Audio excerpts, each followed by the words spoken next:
주님만이 우리의 힘이 되심을 믿습니다. 아멘. 오늘 우리에게 주신 하나님의 말씀 요한복음 16장 1절에서 24절까지 말씀입니다. 신약성경 175페이지 요한복음 16장 1절에서 24절까지 말씀. 조금 길지만 우리 한 절씩 교독해서 읽도록 하겠습니다. 요한복음 16장 1절에서 24절까지 제가 먼저 읽고 한 절씩 교독하신 후에 마지막 24절은 함께 읽도록 하겠습니다. 내가 이것을 너에게 이름은 너희로 실족하지 않게 하려 함이니 사람들이 너희를 출교할 뿐 아니라 때가 이르면 무릇 너희를 죽이는 자가 생각하기를 이것이 하나님을 섬기는 일이라 하리라. 그들이 이런 일을 할 것은 아버지와 나를 알지 못함이라. 오직 너희에게 이 말을 한 것은 너희로 그때를 당하면 내가 너희에게 말한 이것을 기억나게 하려 함이요 처음부터 이 말을 하지 아니한 것은 내가 너희와 함께 있었음이라. 지금 내가 나를 보내신 이에게로 가는데 너희 중에서 나더러 어디로 가는지 묻는 자가 없고 도리어 내가 이 말을 함으로 너희 마음에 근심이 가득하였도다. 그러나 내가 너희에게 실상을 말하노니 내가 떠나가는 것이 너희에게 유익이라. 내가 떠나가지 아니하면 보혜사가 너희에게로 오시지 아니할 것이요 가면 내가 그를 너희에게로 보내리니 그가 와서 죄에 대하여 의에 대하여 심판에 대하여 세상을 책망하시리라. 죄에 대하여라 함은 그들이 나를 믿지 아니하며 의에 대하여라 함은 내가 아버지께로 가니 너희가 다시 나를 보지 못하며 심판에 대하여라 함은 이 세상 임금이 심판을 받았음이라. 내가 아직도 너희에게 이를 것이 많으나 지금은 너희가 감당하지 못하리라. 그러나 진리의 성령이 오시면 그가 너희를 모든 진리 가운데로 인도하시리니 그가 스스로 말하지 않고 오직 들은 것을 말하며 장래일을 너희에게 알리시리라. 그가 내 영광을 나타내리니 내 것을 가지고 너희에게 알리시겠습니다. 무릇 아버지께 있는 것은 다 내 것이라. 그러므로 내가 말하기를 그가 내 것을 가지고 너희에게 알리시리라 하였노라. 조금 있으면 너희가 나를 보지 못하겠고 또 조금 있으면 나를 보리라 하시니 제자 중에서 서로 말하되 우리에게 말씀하신 바 조금 있으면 나를 보지 못하겠고 또 조금 있으면 나를 보리라 하시며 또 내가 아버지께로 감이라 하신 것이 무슨 말씀이냐 하고 또 말하되 조금 있으면이라 하신 말씀이 무슨 말씀이냐 무엇을 말씀하시는지 알지 못하노라 하거늘 예수께서 그 묻고자 함을 아시고 이르시되 내 말이 조금 있으면 나를 보지 못하겠고 또 조금 있으면 나를 보리라 하므로 서로 문의하느냐. 내가 진실로 진실로 너희에게 이르노니 너희는 곡하고 애통하겠으나 세상은 기뻐하리라. 너희는 근심하겠으나 너희 근심이 도리어 기쁨이 되리라. 여자가 해산하게 되면 그때가 이르렀으므로 근심하나 아기를 낳으면 세상에 사람 난 기쁨으로 말미암아 그 고통을 다시 기억하지 아니하느니라. 지금은 너희가 근심하나 내가 다시 너희를 보리니 너희 마음이 기쁠 것이요 너희 기쁨을 빼앗을 자가 없으리라. 그 날에는 너희가 아무것도 내게 묻지 아니하리라. 내가 진실로 진실로 너희에게 이르노니 너희가 무엇이든지 아버지께 구하는 것을 내 이름으로 주시리라. 지금까지는 너희가 내 이름으로 아무것도 구하지 아니하였으나 구하라 그리하면 받으리니 너희 기쁨이 충만하리라. 아멘. 잘 아시는 유명한 역사학자 아놀드 토인비라는 사람이 있습니다. 이 아놀드 토인비라는 역사학자가 역사를 설명할 때 사람들이 많이 모여서 타고 가는 배에 비유를 해서 설명을 한 적이 있습니다. 그 배에는 몇 가지 유형의 사람들이 있다는 것입니다. 첫 번째 유형의 사람은 배가 어디로 가는지 전혀 관심이 없는 유형의 사람들. 이 사람들은 그 배 안에서 먹고 마시는 것에만 관심이 있는 그런 사람들입니다. 그래서 나에게 먹을 것, 마실 것이 많이 있으면 거기에 만족하고, 그렇지 못하면 불만족하고 불행해하는 사람들, 배가 어디로 가는지는 전혀 관심 없는 사람들이 첫 번째 유형의 사람들입니다. 두 번째 유형의 사람들 마찬가지로 배 밖의 환경에 관심은 둡니다. 주변의 경치를 열심히 구경하지만 배가 어디로 가는지는 여전히 관심이 없는 사람들입니다. 그래서 날씨가 좋고 좋은 구경할 만한 주변 환경이 있으면 참 좋아하고 행복하지만, 날씨가 좋지 못하고 배가 흔들리면 내가 못 살겠다, 이렇게 원망을 하는 사람들이 두 번째 유형의 사람들.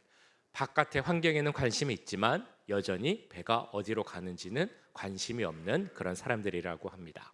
세 번째 유형은 어떤 사람이냐? 배가 어디로 가는지, 배의 방향을 생각하는 사람들, 배의 최종 정착지, 목적지가 어딘지를 생각하는 그런 사람들입니다.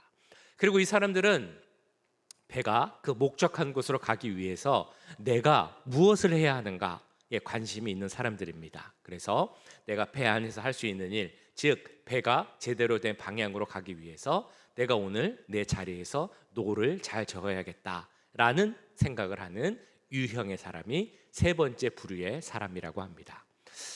우리 스스로를 생각해 볼 때 나는 어떤 사람인가라고 생각을 해보면 어떤 사람이라고 생각이 되십니까? 그냥 먹고 마시는데 관심 있는 사람, 혹은 주변의 환경, 경치에는 관심이 있지만 배가 어디로 가는지는 관심 없는 사람, 혹은 배가 어디로 가는지, 그 배를 잘 가게 하기 위해서 내가 무엇을 해야 하는지 관심이 있는 사람, 그런 부류 중에 어떤 부류일지 한번 생각해 보면 좋겠습니다. 자, 그리고 이런 아놀드 토인비의 비유, 그 배를 역사를 배에 비유한 것에 그 자리에 우리의 믿음, 그리고 믿음의 삶을 넣어보면 어떨까라는 생각을 해봤습니다. 이렇게 생각해 볼 수 있겠죠. 어떤 사람은 믿음 혹은 신앙과 상관없이 자기 만족을 위해 사는 사람이 있을 것입니다. 내가 먹고 마시는 것에 관심이 많고 그것만 되면 충분히 행복하다라고 생각하는 그런 유형의 사람입니다. 두 번째 사람은 주변 환경, 주변 상황에 신경을 씁니다. 그렇지만 거기에만 신경 쓰면서 그냥 내 생각대로, 내 뜻대로, 내 감정대로 그때그때 일을 처리하는 사람, 내 인생이 어디로 가는가 이것보다는 그때그때 상황과 조건을 잘 처리해 나가려는 그런 유형의 사람일 것입니다. 자, 그러면 세 번째 사람은 어떻게 이야기할 수 있겠습니까? 내 인생의 목적이 어디로 가야 하는지, 내 삶이, 내 믿음이 어디로 방향 지어져야 하는지, 그리고 내 인생이 바른 길로 가기 위해서는 내가 내 자리에서 무엇을 하면서 살아야 하는지 고민하고 생각하는 그런 유형의 사람을 세 번째 사람이라고, 유형이라고 생각할 수 있을 것입니다. 우리가 어떤 유형에 속하여 있느냐에 따라서 우리가 인생이라는 우리의 그 삶을 그냥 흘러가는 그런 시간으로, 인생으로 보낼 수도 있고 후회 없고 가치 있는 그런 시간으로 만들어 갈 수도 있을 것입니다. 오늘 보신 본문은 우리의 인생, 우리의 삶의 목적, 방향이 어떻게 되어야 하는가를 이야기해 주고 있습니다. 그리고 오늘 말씀해 보시면 또 하나의 다른 유형의 사람이 나옵니다. 어떤 사람이냐면 그 배가 잘못된 길로 가고 있는데 우리는 바른 길로 가고 있다, 제대로 가고 있다라고 생각하는 그런 부류의 사람입니다. 2절 3절 말씀해 보시면 이렇게 나오고 있습니다. 사람들이 너희를 출교할 뿐 아니라 때가 이르면 물은 너희를 죽이는 자가 생각하기를 이것이 하나님을 섬기는 일이라 하리라. 그들이 이런 일을 할 것은 아버지와 나를 알지 못함이라. 자, 이 말씀에는 누가 나오냐면 그러니까 이 말씀을 통해 예수님께서는 예수님과 함께하는 자들, 예수님을 믿는 자들은 이제 어려움을 겪게 될 것이다 라는 것을 계속해서 말씀해 주고 있습니다. 어떤 어려움을 겪을 것이냐? 2절에 나오는 것처럼 출교당할 것이다, 심지어는 죽기도 할 것이다 라고 말씀을 하고 있습니다. 자, 그런데 문제는 2절의 후반부에 나오지만 이런 일을 행하는 사람들, 즉 그리스도를 믿고 또한 사는 그리스도인들을 박해하고 핍박하고 출교하고 심지어 죽이기까지 하는 그들이 스스로 생각하기를 나는 잘하고 있다, 나는 하나님을 잘 믿고 있습니다, 나는 하나님을 섬기기 때문에 이런 일을 하고 있습니다 라는 그런 말을 하는 것을 보게 될 것이다 라고 말하고 있다는 것입니다. 이 사람들은 스스로 그렇게 생각을 합니다. 자기들이 사람들의 그 영원 구원의 길, 그 사람들이 예수님께로 가는 길을 자기들이 막고 있으면서도 나는 잘하고 있다, 믿음대로 하고 있는 것이다, 하나님이 기뻐하시는 일을 하고 있다라고 생각을 하고 있다는 것입니다. 성경을 보면 이런 비슷한 많은 예가 있습니다. 대표적으로 마태복음 12장에 보시면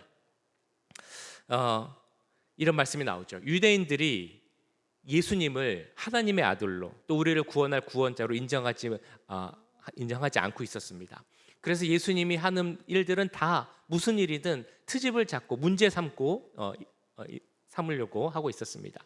그 중에 하나가 마태복음 12장에서 귀신을 내어 쫓는 그런 일이었습니다.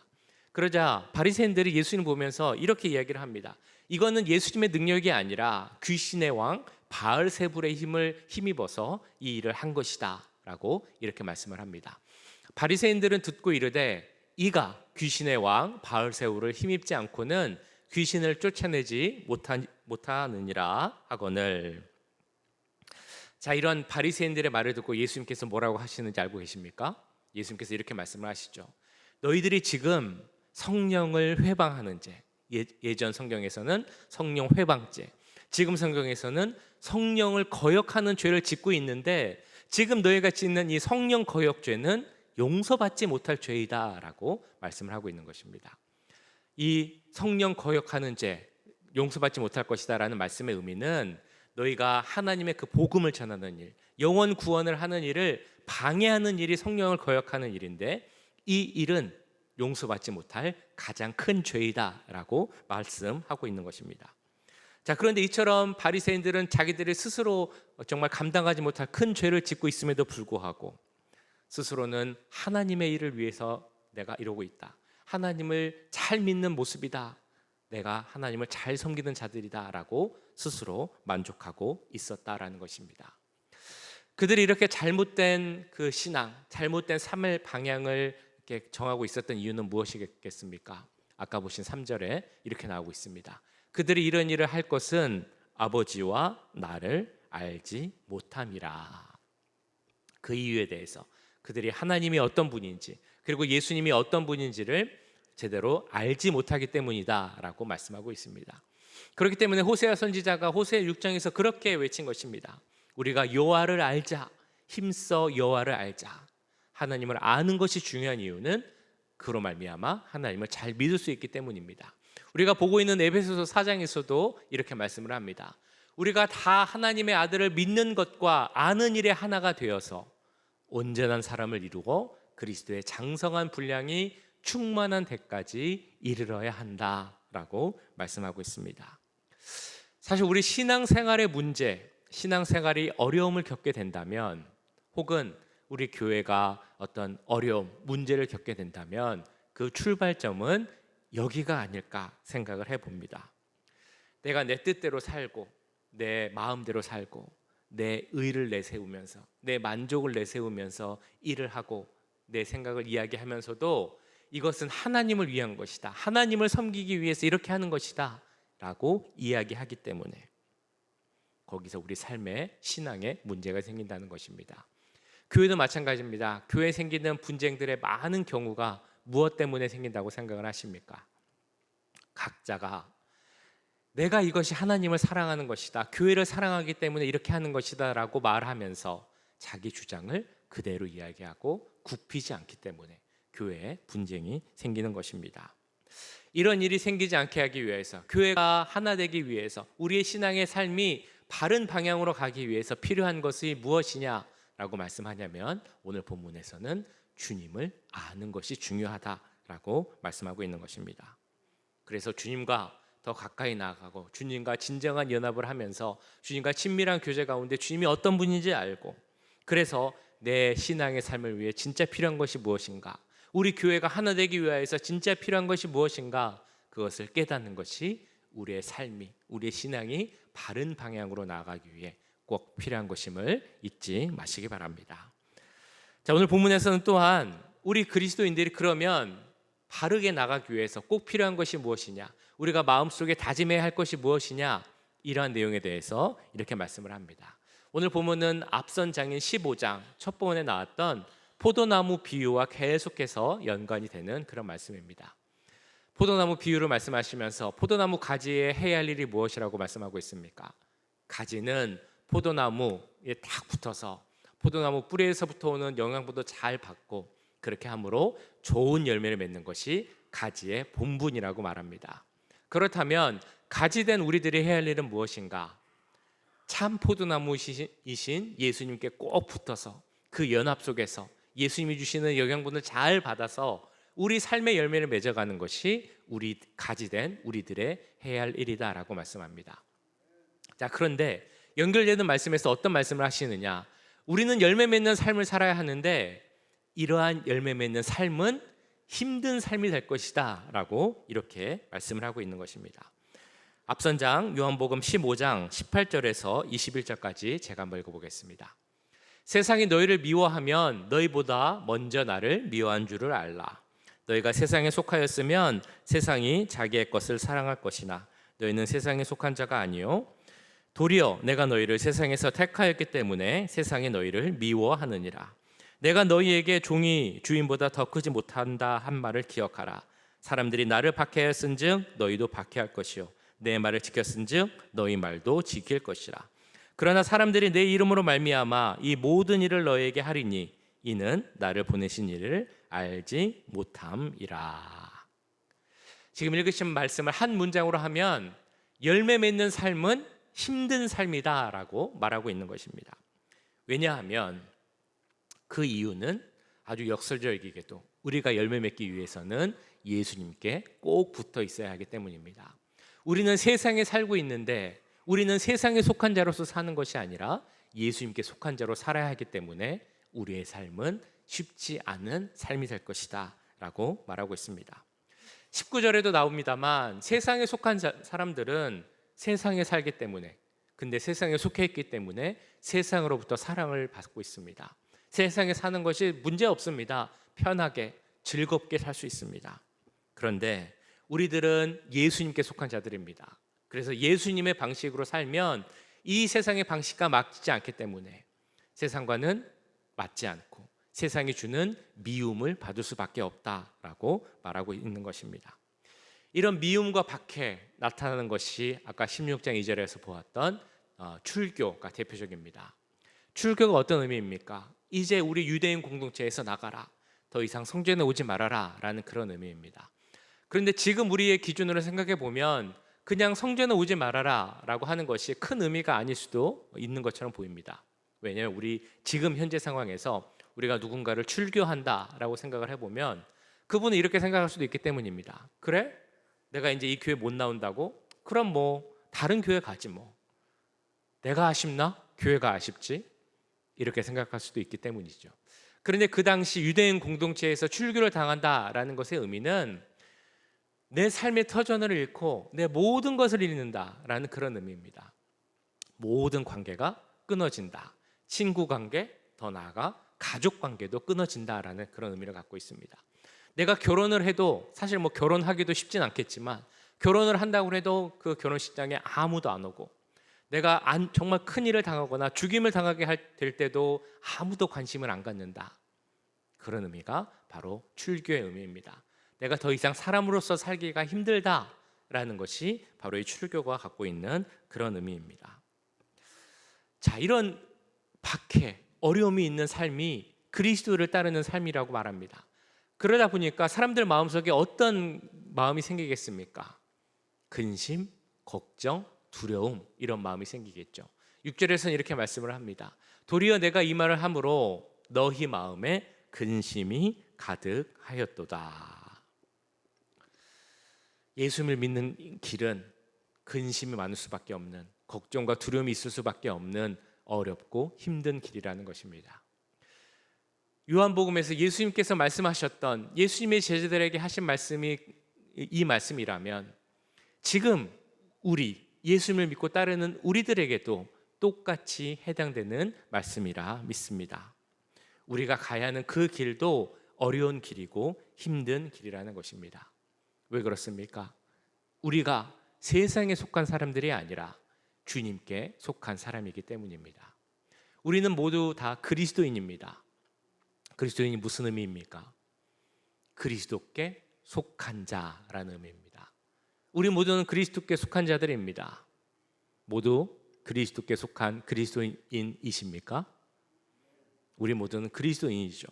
그렇기 때문에 우리 그리스도인들이 가야 하는 그 길이 있습니다. 신앙생활을 제대로 해야 하는 길, 그 길이 어렵고 힘들고 외로운, 세상이 미워하는 길이지만 우리는 그 길을 가야 한다는 것입니다. 제가 신학생이 되어서 이제 설교를 어떻게 해야 되는가 이렇게 공부도 하고 또 실제 목사가 되어서 이제 설교를 계속하면서 가졌던 이제 배웠던 가르침 중에 하나가 어떤 것이 있었냐면 그 율법적인 설교를 하지 말라라는 그런 것이 있었습니다. 율법적인 설교, 이렇게 해야 됩니다, 이렇게 하면 안 됩니다, 뭐 이런 그런 설교를 하다 보면 문제점이 무엇이냐면 정죄하는 그 설교를 하게 된다는 것입니다. 그리고 막 설교하면서 혼내기도 하고 막 그런 설교를 하게 됐는데, 그 설교의 문제점이 뭐냐면 주님이 주신 그 은혜, 예수님의 그 십자가의 은혜를 잘 전하지 못하게 된다라는 그런 문제 때문에 그런 율법적인 설교를 하지 말라라는 가르침을 받은 적이 있습니다. 사실 저는 그런 가르침에 참 동의를 했습니다. 그래서 제가 하고 싶은 설교는 율법적인 설교보다는 어떤 좀 위로를 주고 치유를 주는 그런 설교를 하면 좋겠다라는 생각을 했습니다. 우리를 위해 이 땅에 오신 주님, 지금도 우리와 함께 하시고 우리를 위해 간구하시고 우리를 돕기를 원하시고 지금도 주님의 보좌 우편에서, 하나님 보좌 우편에서 우리를 위해 기도하시는 그 하나님의 은혜의 마음을 잘 전하면 좋겠다라는 생각을 지금도 많이 하고 있습니다. 자, 그런데 요즘 이제 설교하는 본문이 토요일 날은 요한복음, 그리고 주일 날은 에베소서를 하다 보니까 제가 설교하는 주된 내용이 이런 것이라는 것을 이제 알게 됩니다. 주로 이런 말을 많이 하죠.